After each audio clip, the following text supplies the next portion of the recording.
मैं शर्मिंदा हूँ अपने मुल्क से। इस मुल्क में अब कुछ भी बचा नहीं। अगर यहाँ की आवाम सड़कों पर नहीं आई तो हालात बहुत ख़राब हो जाएंगे।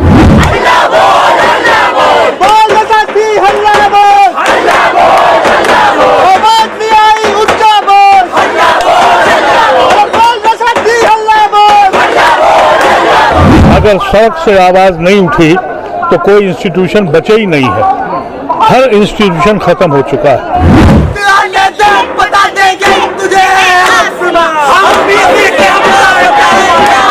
मुल्क जहां खड़ा है अब इसका वापसी का अंजाम बहुत बुरा होने वाला है। यह संस्कार है कि तुम औरतों के साथ इस तरह की हरकत करो, और वो भी जो प्रेग्नेंट हो। मुझे दुख है कि आज 75 साल के बाद भी जालिम अपने हाथ फैलाए हुए है और मजलूम को कोई सुनने वाला नहीं है। सड़कों पर उठ रही है हक की आवाज़, और ये हक की आवाज़ है बिल्किस बानो के हक की आवाज़। क्योंकि आपको मालूम है बिल्किस बानो ने 20 साल तक एक लड़ाई लड़ी जो इंसाफ के बहुत करीब जा चुकी थी, लेकिन एक बार फिर से उनको नाउम्मीदी मिली और मायूसी मिली। इस मौके पर हमारे साथ बातचीत करने के लिए पूर्व सांसद मोहम्मद अदीब इस वक्त मौजूद हैं।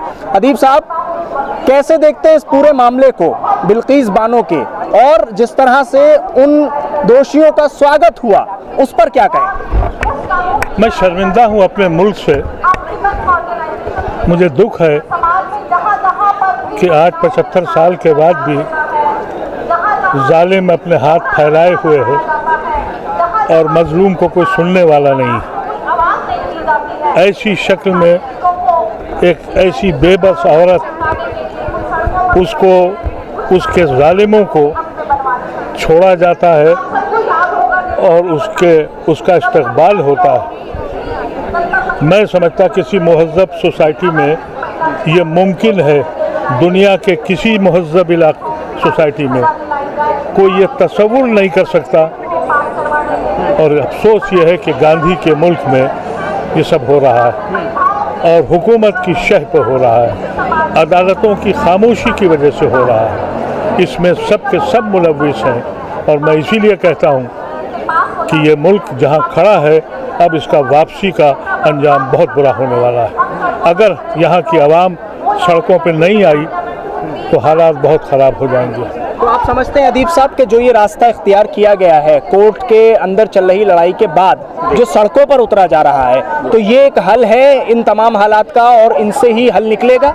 अगर सड़क से आवाज़ नहीं उठी तो कोई इंस्टीट्यूशन बचे ही नहीं है। हर इंस्टीट्यूशन ख़त्म हो चुका है। यानी आप देखिए कि आज इलेक्शन कमीशन को देख लीजिए, आज ही का एक मुकदमा देख लीजिए। सुप्रीम कोर्ट का ये जजमेंट है कि योगी आदित्यनाथ जिसने जुर्म किया, FIR है और बहुत ही सीवियर किस्म के उस पर ऑब्जेक्शंस हैं, लेकिन क्योंकि चीफ मिनिस्टर बन गया, सुप्रीम कोर्ट कह रही है इसलिए सारे जुर्म खायब। हैरत अंगेज है। ये FIR इलाहाबाद हाई कोर्ट के डायरेक्शन के बाद बनी थी, लेकिन अगर आप ओहदा हासिल कर लेते हैं, मंत्री या संतरी बन जाते हैं, तो आपकी FIR ख़त्म है। इससे ज़्यादा सितम इस मुल्क में क्या होगा? आज का जजमेंट है सुप्रीम कोर्ट का। एक चीज़ उन दोषियों के लिए ये कही गई कि ये ब्राह्मण हैं और ब्राह्मण इस तरह का कुछ नहीं कर सकते, तो इसलिए जो है वो इनका किरदार बहुत अच्छा है।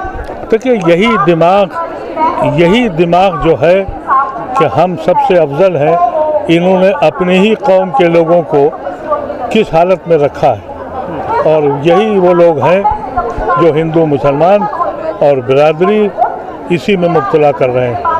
लेकिन आवाम सड़क पे निकली है और नौजवान को निकलना पड़ेगा, और मुझे आज खुशी है कि एक बड़ी कसीर तादाद नौजवान बच्चियों की और बच्चों की है।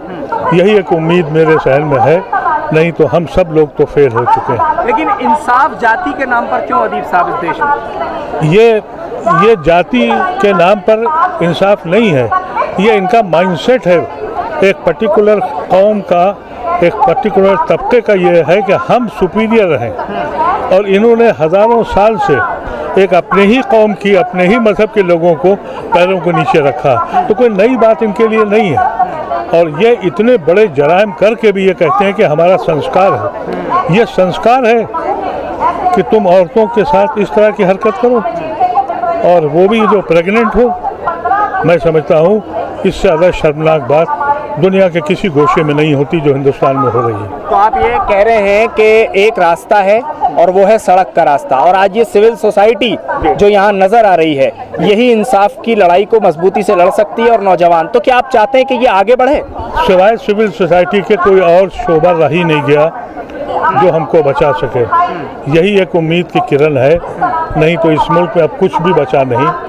और मैं समझता हूँ सोशल मीडिया जो आप लोग काम कर रहे हैं और ये सिविल सोसाइटी यही इनकलाब लाएगी और इन जालिमों को सजा देगी। शुक्रिया अदीब साहब बातचीत करने के लिए। हमारे साथ पूर्व सांसद मोहम्मद अदीब इस वक्त मौजूद थे। उन्होंने दो बातें बहुत साफ कर दी हैं यहाँ पर। पहली तो ये है कि संस्कार जो बताए जा रहे हैं कि वो ब्राह्मण थे, उनके संस्कार बहुत अच्छे थे। तो पहली चीज़ तो ये है कि क्या देश में जाति के नाम पर अब इंसाफ मिलेगा? क्या अदालतें ये देखकर फैसले करेंगी कि कौन मुसलमान है, कौन हिंदू है, कौन ब्राह्मण है, कौन सुन्नी है, कौन शिया है? और दूसरी बात, आज जो तबका जंतर मंतर पर आपको नजर आ रहा है, ये तबका जब तक सड़क पर उतरेगा नहीं और इनके साथ नौजवान इनके हाथ में हाथ मिलाकर आगे बढ़ेगा नहीं, तब तक इंसाफ की लड़ाई मजबूती से नहीं लड़ी जा सकती।